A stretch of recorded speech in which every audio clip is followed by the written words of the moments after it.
નમસ્કાર મિત્રો, હું છું વોરા ઈલા અને આજે હું આપની સમક્ષ આપણો ભારતનો નવો કાયદો ભારતીય ન્યાય સંહિતા વિશે વાત કરવા ઉપસ્થિત થઈ છું. જૂનો અને જાણીતો એવો આઈપીસી 1860ના સ્થાન ઉપર લેવામાં આવેલા ન્યાય સંહિતા કાયદો છે.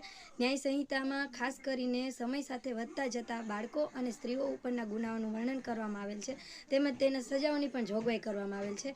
ભારતીય ન્યાય સંહિતા એ માત્ર સંહિતા નથી. આપણી એક કહાવત છે કે 100 ગુનેગારો છૂટે તો ચાલે, પણ 1-2 ગુનેગારને સજા ન થવી જોઈએ.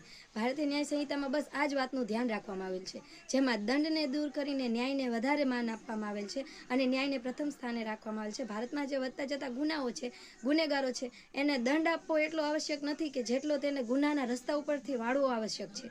બસ આવા જ ઉદ્દેશ્યને ધ્યાનમાં લઈને ભારતીય ન્યાય સંહિતાનું ઘડતર કરવામાં આવેલ છે અને હાલનો આપણો કાયદો આઈપીસીના સ્થાન ઉપર લેવામાં આવેલ છે. ભારતીય ન્યાય સંહિતામાં સ્ત્રીઓ અને બાળકોના પર વધતા જતા ગુનાઓનું ખાસ ધ્યાન રાખવામાં આવેલ છે.